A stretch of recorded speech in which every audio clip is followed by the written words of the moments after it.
The bright lights of the Artaxian Imperial Council chamber made Admiral Natalie Collins squint. She stood tall in her navy blue uniform with gold trim, representing all of humanity in this first official meeting with the rulers of the galaxy.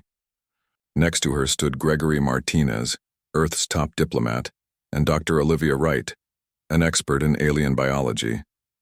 They were the only humans in a vast room filled with creatures from 17 different worlds. Admiral Collins looked around the circular chamber. The walls rose high above them, covered in strange symbols and moving images of distant planets. In the center sat the Imperial High Commander Zex Toral, a tall being with shimmering blue scales and 4 arms. His upper set of arms rested on a floating control panel while his lower arms remained folded across his chest.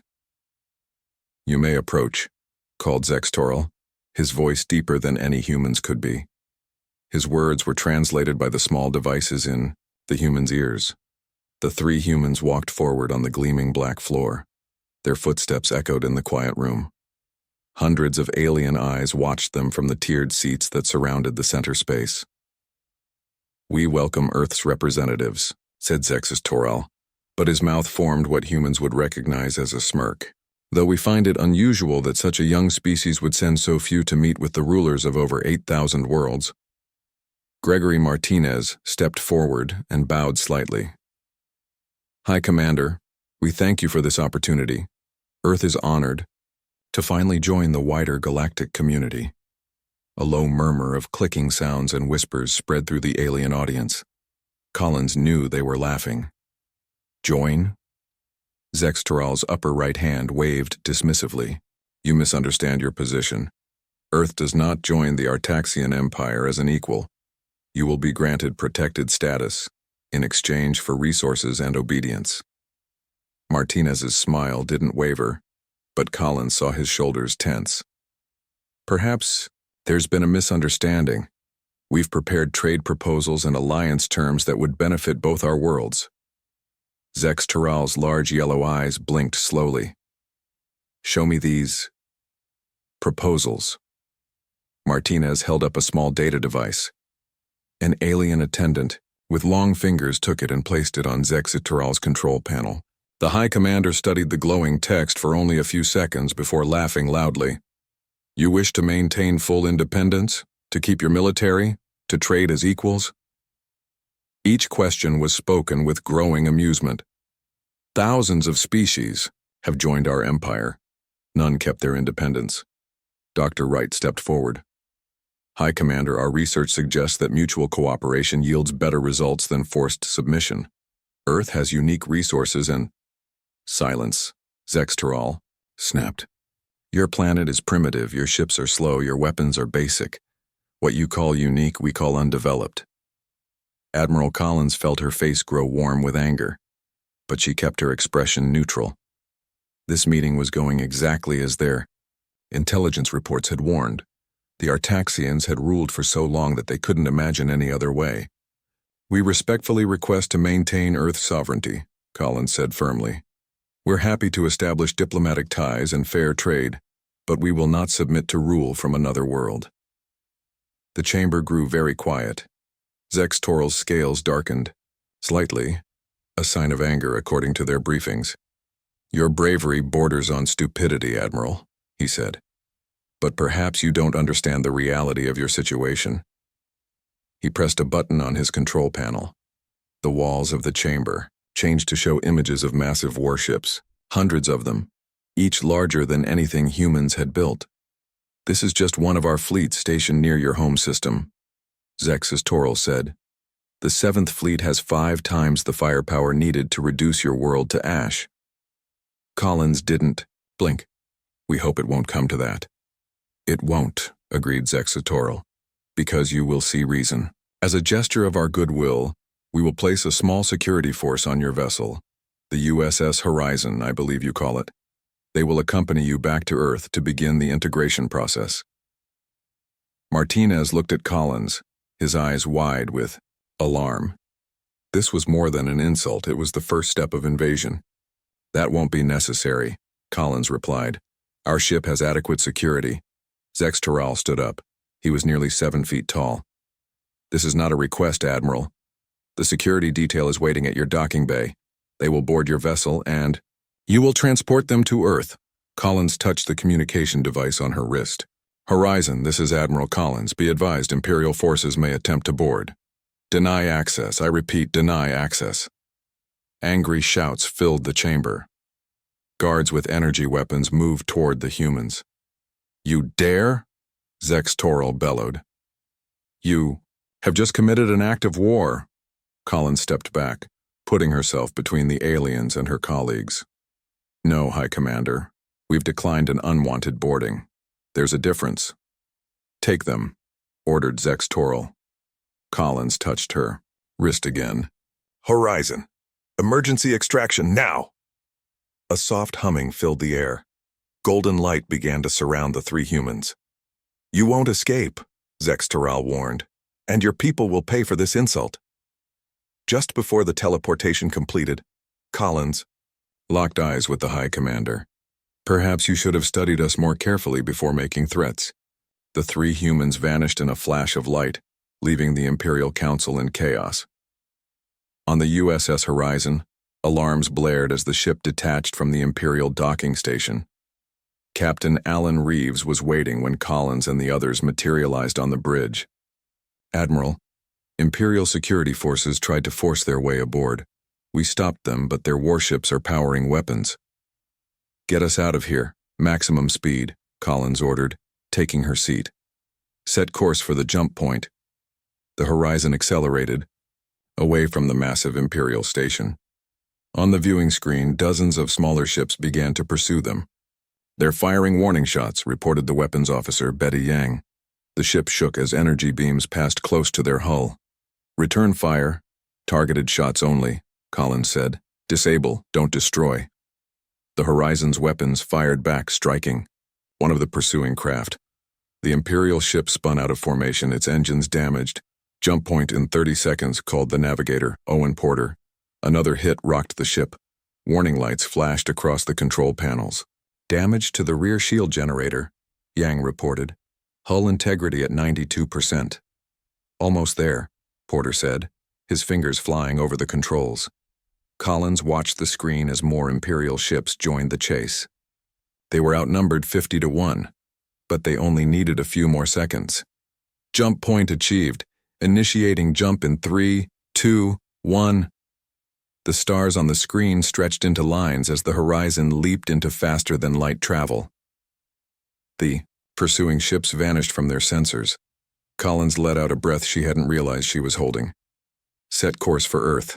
Maximum speed. She turned to Martinez and Wright. Well, that could have gone better. Martinez shook his head. They never intended to negotiate. This was just a show of power. They'll come after us, Wright said quietly. They'll come to Earth. Collins nodded. Yes, they will, but we'll be ready. She stood up and addressed the bridge crew. Send a message to Earth Command. Code Omega. The Artaxians are coming. Activate the defense plan. As the Horizon raced home, Admiral Collins knew that humanity was about to face its greatest test. The Empire thought they were dealing with a weak, isolated species. They were about to learn how wrong they were. 6 weeks after the failed diplomatic mission, Commander Zexus Toral stood on the bridge of his flagship, the Imperial Fist. Around him, the crew worked in silence, monitoring screens and checking weapons systems. Through the main viewport, he could see the rest of his fleet. 300 warships of various sizes, all armed with the most powerful weapons in the Artaxian Empire. Status report, Zex Toral demanded, his forearms crossed behind his back. We are approaching the edge of the human solar system, Commander, replied Sub-Commander Vrilnax. All ships report ready for battle. Zexa Toral's scales rippled with anticipation. This would be a simple mission. The humans had insulted the Empire, and now they would learn the cost of such foolishness. His 7th fleet was enough to conquer 3 star systems.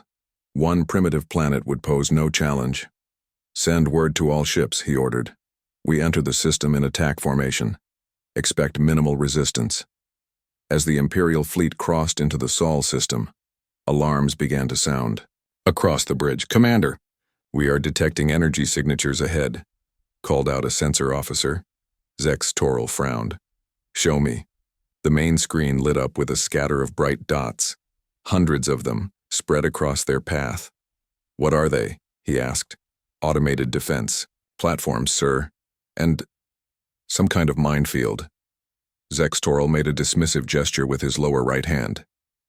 Primitive defenses. Nothing our shields cannot handle. Proceed at half speed. Clear a path. The fleet moved forward, their front line, destroyers firing at the defense platforms. Many exploded immediately, but some fired back with surprising power. 2 Imperial ships reported minor damage. Sir, we're detecting more energy signatures, the sensor officer reported. Ships, small vessels approaching from the inner system. How many?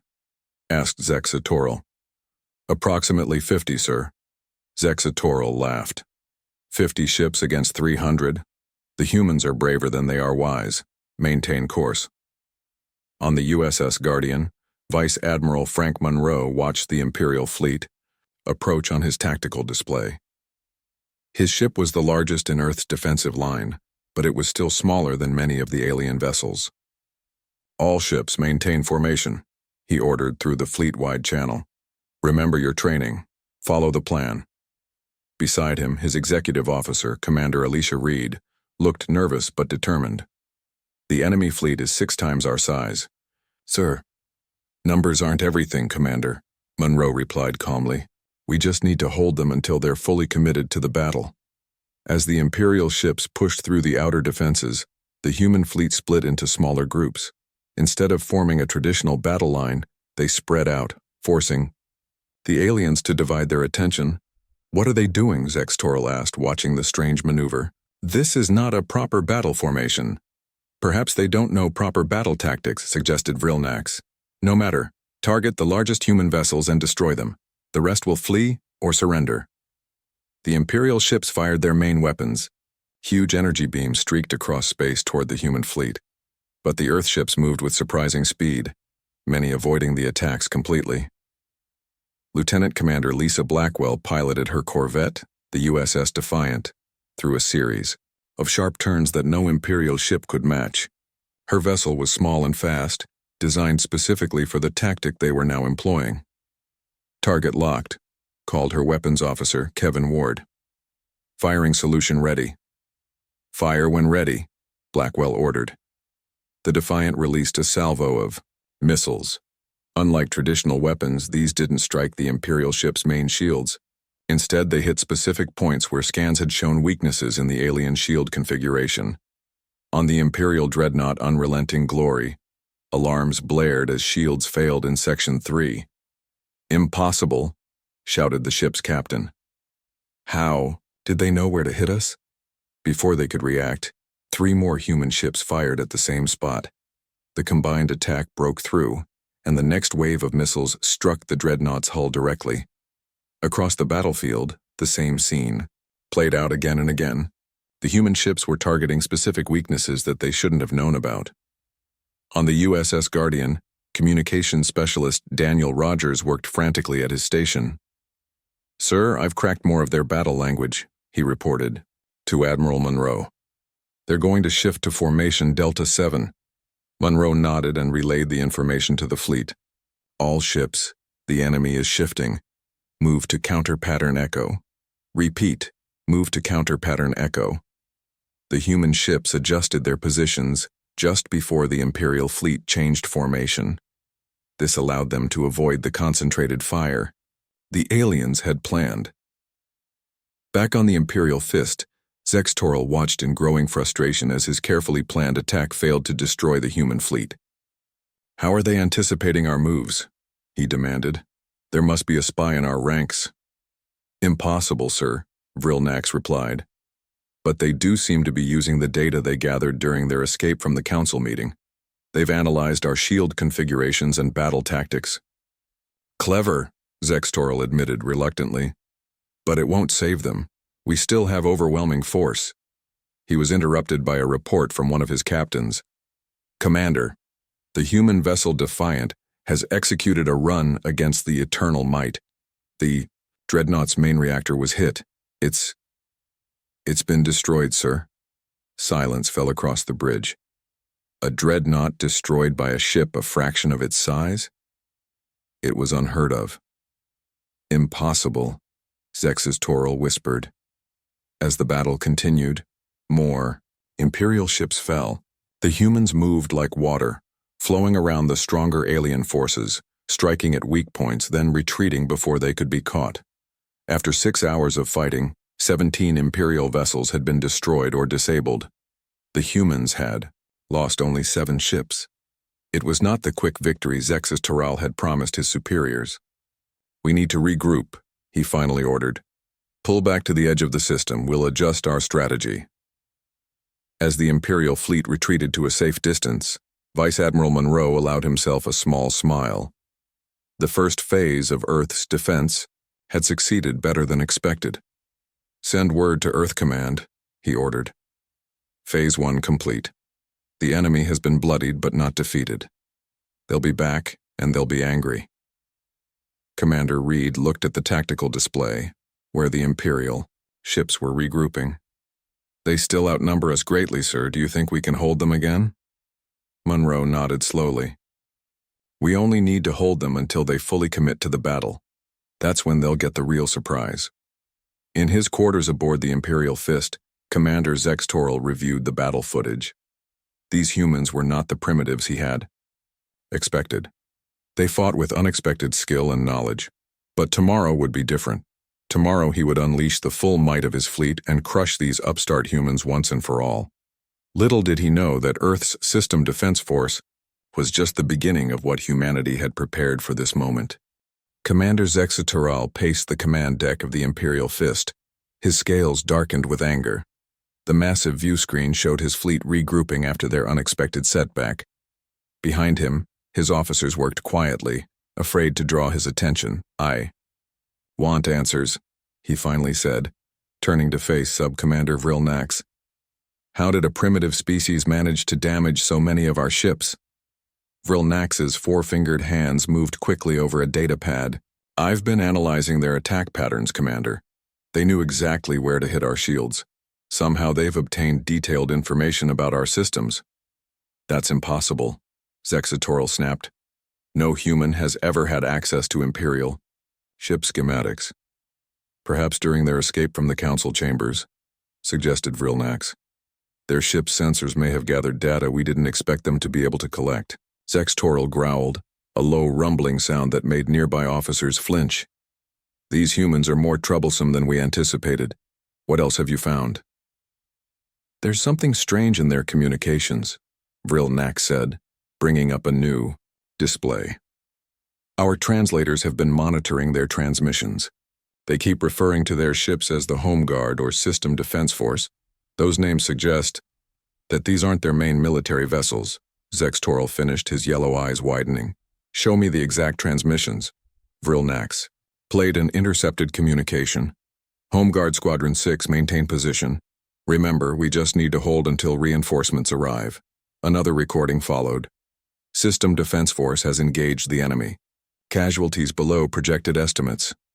The first armada has been notified." Zexis upper hands clenched into fists. "First armada? What is the meaning of this?" "There's more, sir," Vril Nax continued. "We captured a human pilot when we destroyed one of their smaller vessels. Lieutenant Ryan Spencer, he's being interrogated now." On a different deck of the Imperial Fist, 2 Artaxian security officers stood over a human strapped to a metal chair. Lieutenant Spencer's flight suit was torn and stained, but his eyes remained defiant. "Tell us about Earth's defenses," demanded the senior officer. "How many more ships are hiding in your system?" Spencer smiled despite the pain from his injuries.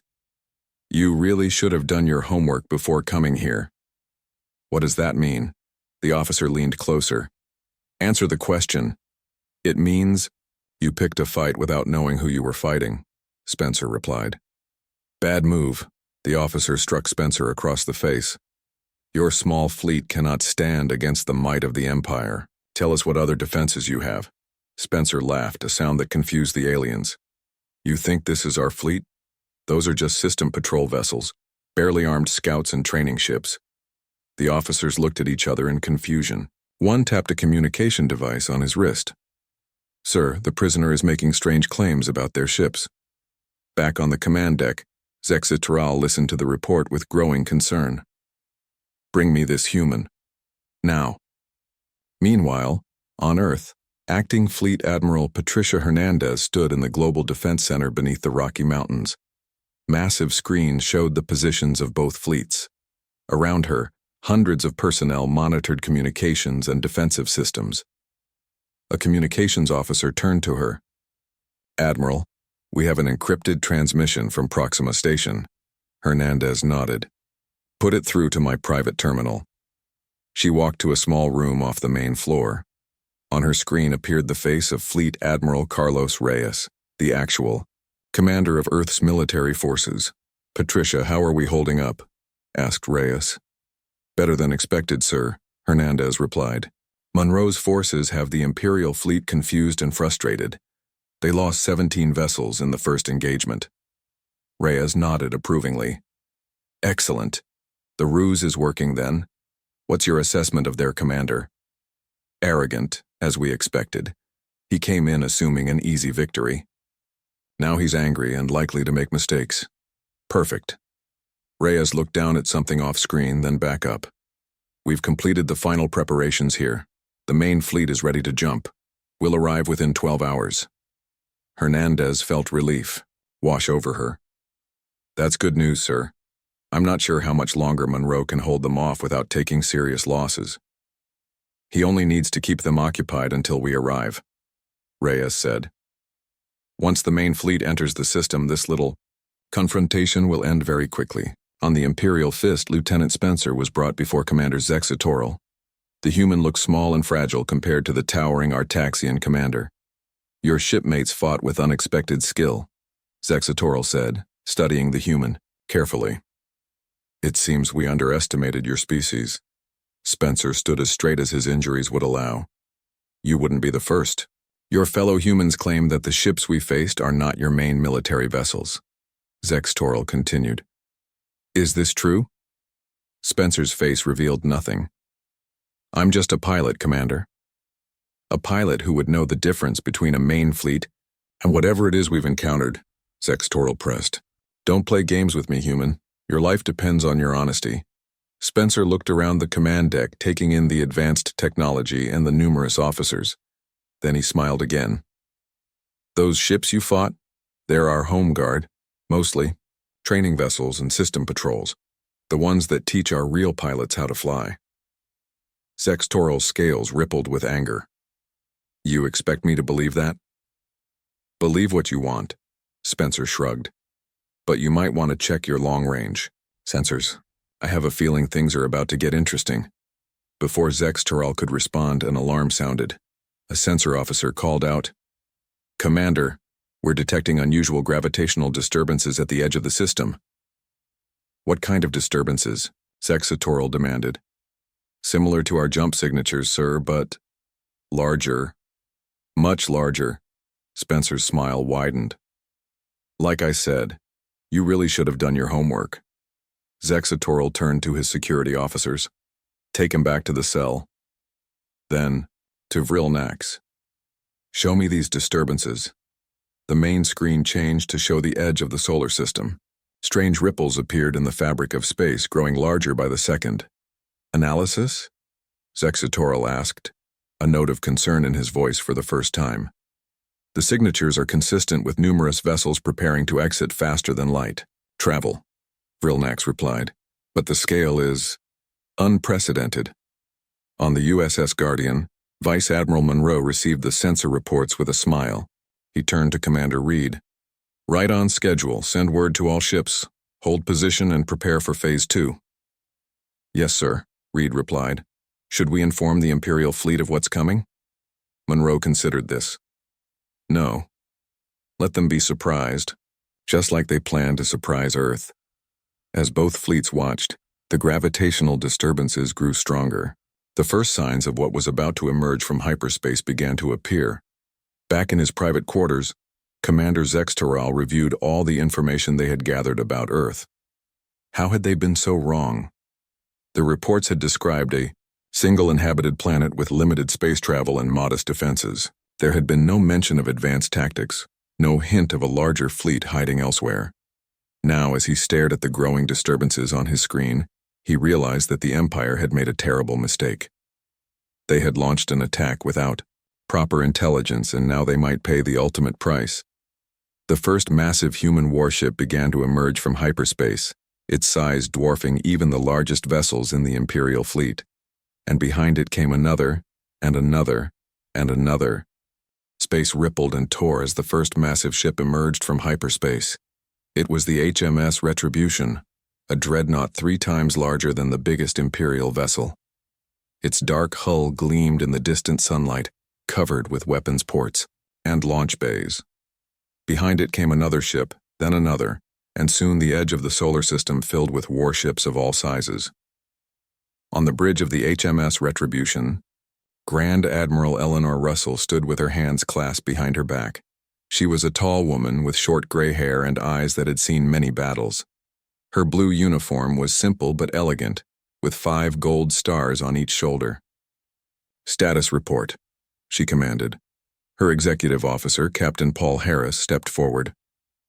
"All ships have successfully exited hyperspace, Admiral. 523 vessels reporting ready for action. The Imperial fleet is holding position near Mars." Russell nodded. "And our home guard?" "Vice Admiral Munro reports minimal losses.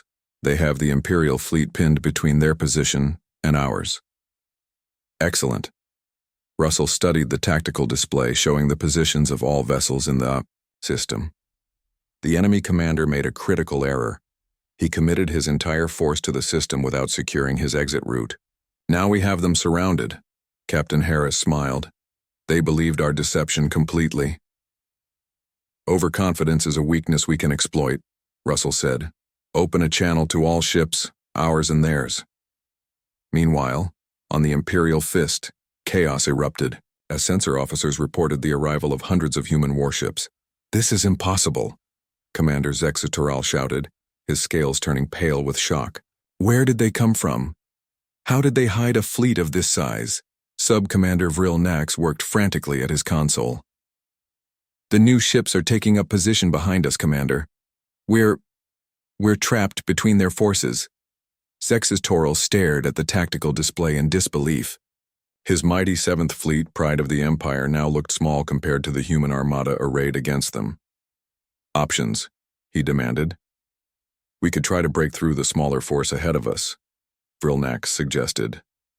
"The Home Guard vessels aren't as well armed as these new arrivals." Before Zexitoral could respond, a communication officer called out, "Commander, we're receiving a transmission from the human fleet. It's being broadcast on all channels." "Put it on screen," Zexitoral ordered. The main view screen changed to show Admiral Russell's face. Her expression was calm but stern. "Imperial Forces, this is Grand Admiral Eleanor Russell of the United Earth Fleet. Your unprovoked attack on our system has been met with appropriate resistance. You are now surrounded and outgunned. In the interest of preventing further loss of life, I offer you the opportunity to surrender." Zexistoral's 4 fists clenched in rage. "This human dares to demand our surrender? The Empire has never surrendered. To anyone," Russell continued. "To demonstrate that we are serious, we will now disable your portside vessels." Before Zexitoral could react, brilliant beams of energy shot from several human ships. They struck 20 Imperial vessels with surgical precision. None exploded, but their engines shut down and their weapons went offline. "What happened?" Zexitoral demanded. "Some kind of targeted electromagnetic pulse," Vrilnax replied, checking his readings. "It disrupted all systems without causing structural damage. I've never seen such precise weapon technology."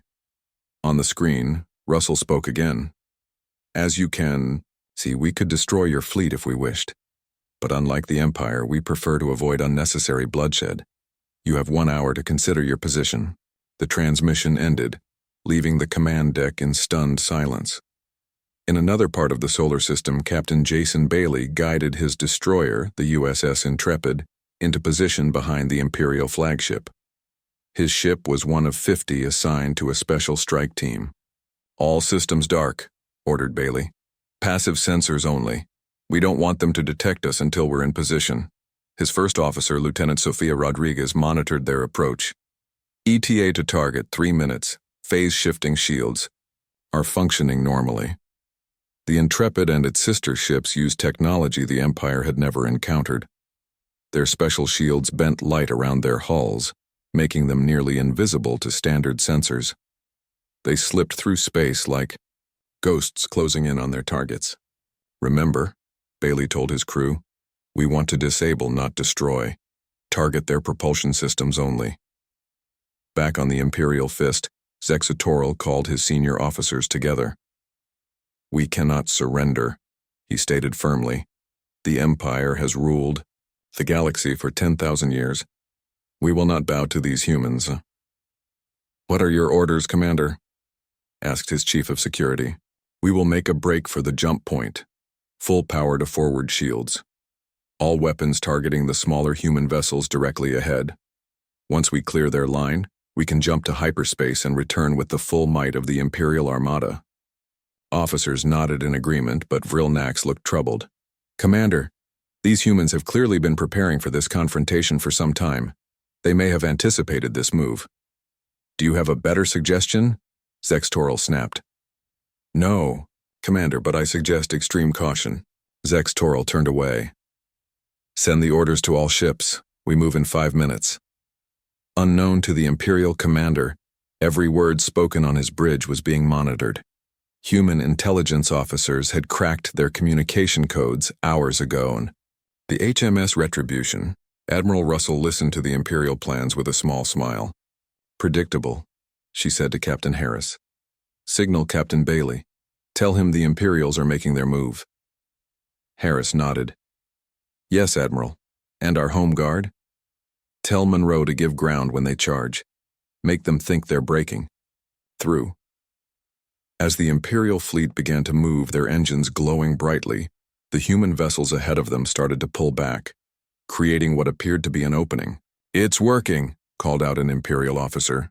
The humans are retreating. Zexitoral allowed himself a moment of hope.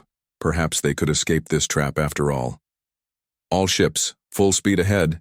Target any human vessel that tries to block our path. The Imperial fleet surged forward, their weapons firing at the retreating Home Guard ships. Several human vessels took hits but continued to fall back in an orderly manner. Just as victory seemed possible, Captain Bailey gave the order.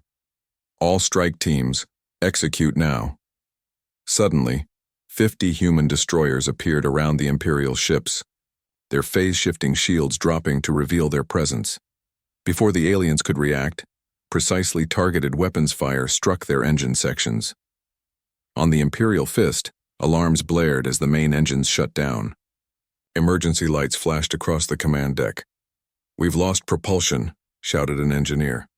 Something hit our main drive directly. Zexitoral watched in horror as ship after ship in his fleet lost power. They had walked straight into another trap. The USS Intrepid moved into position directly behind the Imperial flagship, its weapons still trained on the alien vessel's engines. Target neutralized, reported Lieutenant Rodriguez. The Imperial flagship is dead in space. Captain Bailey nodded with satisfaction. Signal Admiral Russell. Tell her Phase 4 is complete. Across the battlefield, Imperial ships drifted powerless as human vessels surrounded them. The Great Seventh Fleet, once the pride of the Empire, now floated helplessly in the cold void of space. On the main communication channel, Admiral Russell's voice rang out once more. Commander Zexitoral, your fleet has been disabled. Your situation is hopeless.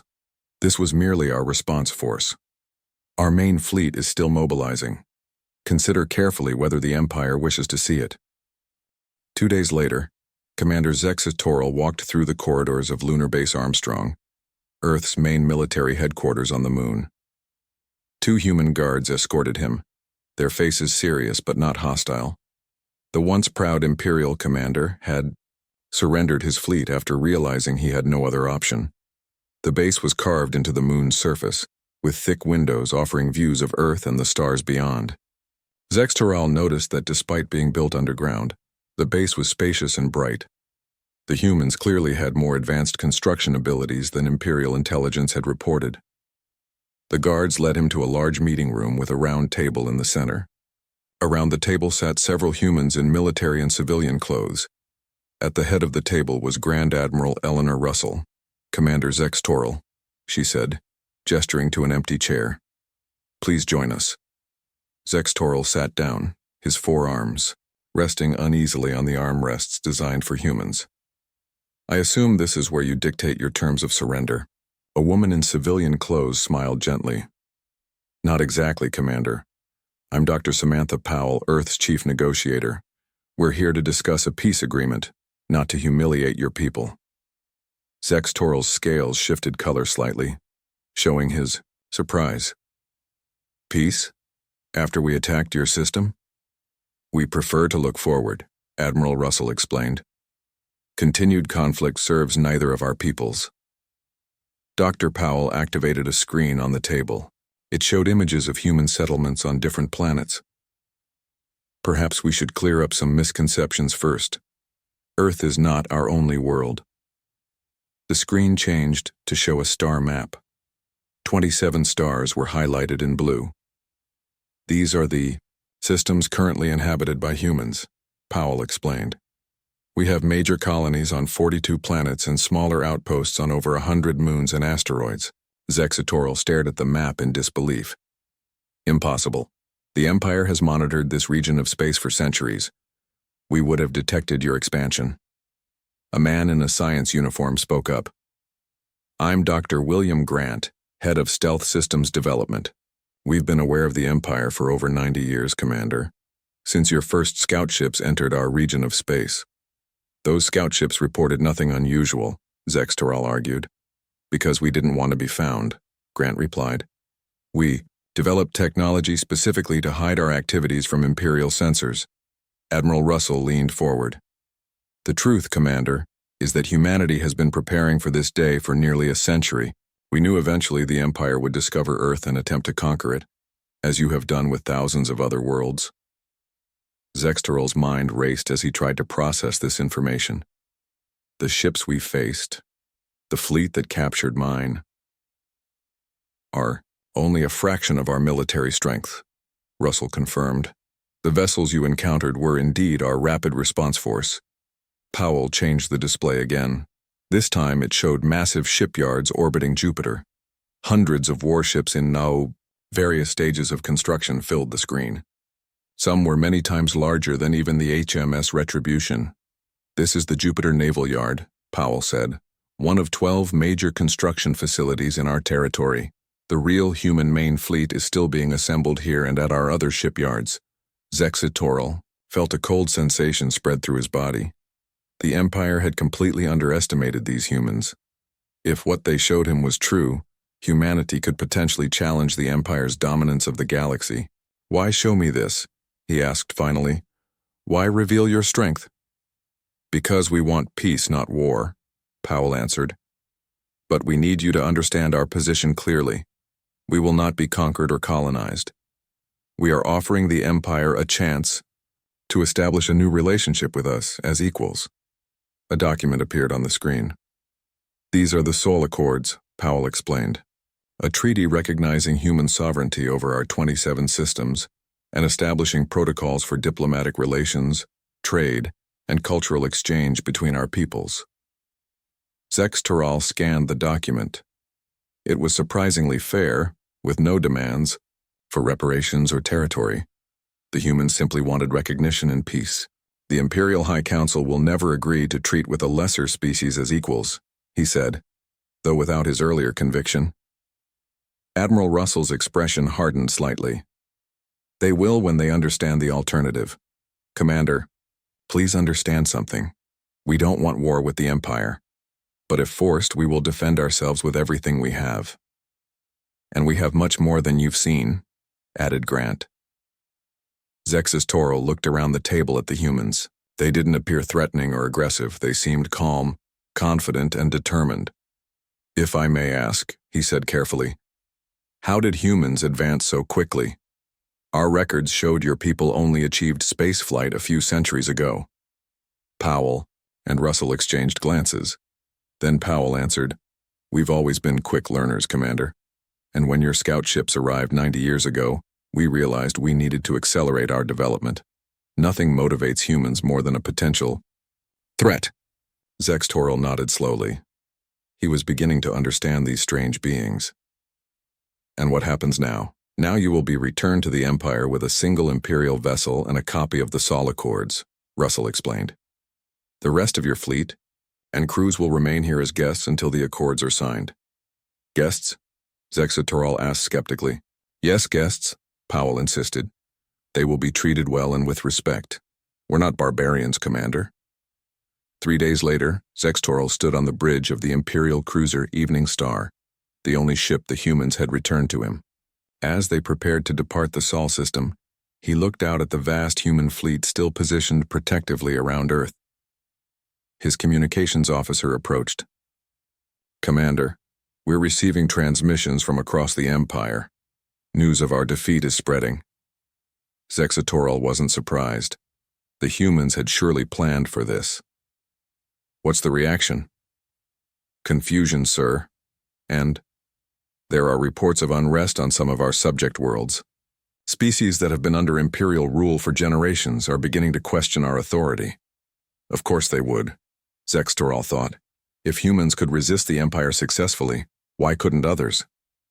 As the Evening Star accelerated toward the jump point, Zextoril considered what he would tell the Imperial High Council.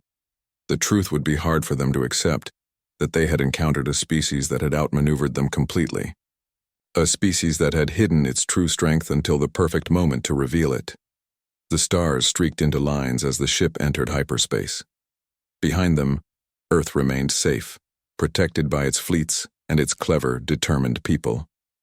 And somewhere, out there, beyond even the Empire's knowledge, the real human main fleet continued to grow, preparing for whatever the future might bring. Zextoril knew one thing with certainty. The galaxy would never be the same again. The age of unchallenged Imperial rule was over. The age of humanity had begun,